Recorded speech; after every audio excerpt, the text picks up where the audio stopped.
గత ప్రభుత్వం పేదల కోసం నిర్మించిన డబుల్ బెడ్రూమ్ ఇళ్లు శిథిలావస్థకు చేరుకున్నాయి. లబ్ధిదారులకి అందక పశువులకి ఆవాసాలుగా మారుతున్నాయి. ఇక మరికొన్ని చోట్ల నిధుల కేటాయింపులు లేక ఇళ్ల నిర్మాణాలు మధ్యలోనే ఆగిపోయాయి. కరీంనగర్ జిల్లాలో డబుల్ బెడ్రూమ్ ఇళ్ల దుస్థితిపై స్పెషల్ రిపోర్ట్ చూద్దాం.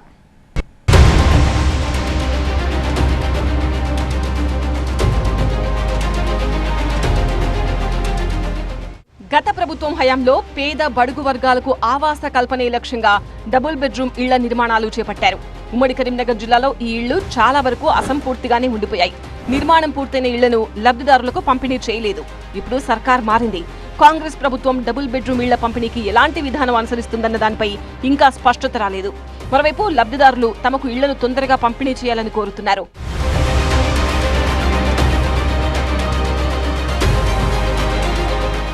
సిరిసిల్ల, జగిత్యాల నియోజకవర్గాల పరిధిలో నిర్మించిన డబుల్ బెడ్రూమ్ ఇళ్ల నిర్మాణం మధ్యలోనే ఆగిపోయింది. అటు హుజూరాబాద్ లో కూడా ఇళ్ల పంపిణీ పూర్తి కాలేదు. గతంలో లాటరీ ద్వారా ఇళ్ల పంపిణీ చేస్తామని అప్పుడు అధికారులు ప్రకటించారు. అయితే ఇప్పుడు ప్రభుత్వం మారింది. ప్రస్తుతం ఎలాంటి విధి విధానాలతో డబుల్ బెడ్రూమ్ ఇళ్లను పంపిణీ చేస్తారు అనే విషయంలో అధికారులు క్లారిటీ ఇవ్వలేదు. మరోవైపు పూర్తయిన ఇళ్లను వెంటనే పంపిణీ చేయాలని పేదలు కోరుతున్నారు. అద్దె చెల్లించడం కష్టంగా మారిందని ఆవేదన వ్యక్తం చేస్తున్నారు. అందరూ ఇస్తాం అని ఆశ చెప్పి ఓట్లు వేయించుకున్న వాళ్ళే ఉన్నారు, కానీ మాకైతే ఎవరు సాయం చేసిన వాళ్ళు లేరు. డబల్ బెడ్రూమ్లు కట్టి కూడా దండగా ఏదో మాకు ఇంత ఉండటానికి ఒక గుంట భూమి ఇచ్చినా సరిపోవు.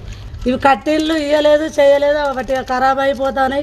ఇవి ఇప్పుడు కట్టి 10 సంవత్సరాలకు ఎక్కువనైంది. కూలిపోయినాక ప్రభుత్వం మాకు ఇచ్చేదే ఉన్నది, మేము ఆశపడేదే ఉంది. డబుల్ బెడ్రూమ్లు అన్నీ ఖరాబ్ అయిపోయినాయి, అన్ని కూలిపోతున్నాయి, అన్ని ఇక్కడికి వైర్లు కూడా ఊడకపోతున్నారు. అసాంఘిక కార్యక్రమాలు జరుగుతున్నాయి. ఇప్పటికైనా కూడా హుజరాబాద్ ప్రజలందరికీ ఎవరైతే లబ్ధిదారులు ఉన్నారో వాళ్ళకు డబుల్ బెడ్రూమ్ ఇచ్చి మీరు ఆదుకోవాలని చెప్పి మేము కోరుకుంటున్నాం. సుల్తానాబాద్, పెద్దపల్లి, చొప్పదండి, మానకొండూరు నియోజకవర్గాల్లో ఇళ్లు సగం వరకే నిర్మించి వదిలేశారు.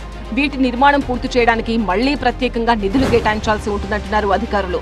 ఈ విషయంలో ప్రభుత్వం ప్రకటన చేస్తుందని ఆశతో ఎదురు చూస్తున్నారు ఆశావహులు. గతంలో కొంతమందిని లాటరీ ద్వారా ఎంపిక చేశారు. అయితే వారికి తాళాలు ఇచ్చే పరిస్థితి లేదు. లబ్ధిదారులు వచ్చి చూసిపోతున్నారు. తమకు అద్దె భరించడం కష్టంగా ఉందని వాపోతున్నారు.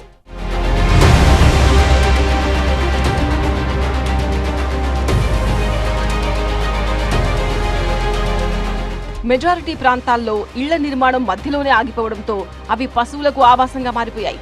కొంతమంది అసంపూర్తి ఇళ్లను గడ్డివాములుగా ఉపయోగించుకుంటున్నారు. కాంగ్రెస్ హయాంలోనైనా కూడా ఈ డబుల్ బెడ్రూమ్లు గనక పేద ప్రజలకు అర్హులైన వాళ్లకు కేటాయించాలి. ఇట్లా కేటాయించి జాప్యం జరగడం వల్ల అప్పుడు కట్టినటువంటి ఈ ఇండ్లు మొత్తం శిథిలావస్థకు చేరుకొని చెట్లు మూలవడం, కిటికీలు అందరు దొంగలెత్తుకపోవడం, కరెంటు వైర్లు దొంగలెత్తుకపోవడం, నానా అసాంఘిక కార్యక్రమాలు కూడా జరుగుతున్నాయి. డబుల్ బెడ్రూమ్ ఇల్లు కట్టి ఆ పేదవారికి చూపెట్టడం తప్ప కనీసం పేదవారికి ఇచ్చిన దాఖలాలు లేవు. కనీసం ఈ కాంగ్రెస్ పార్టీ అయినా సరైన సమయంలో ఈ పేదవారికి డబుల్ బెడ్రూమ్ ఇవ్వాల్సిందిగా మేము జనసంఘం తరఫున డిమాండ్ చేస్తున్నాం. మధ్యలోనే ఆగిన డబుల్ బెడ్రూమ్ నిర్మాణాలను పూర్తి చేసి అప్పజెప్పాలని లబ్ధిదారులు కోరుతున్నారు. ప్రభుత్వం దృష్టి సారించి ఈ ఇళ్లు కేటాయించడానికి అనుసరించాల్సిన విధి విధానాలపై స్పష్టత ఇవ్వాలని కోరుతున్నారు.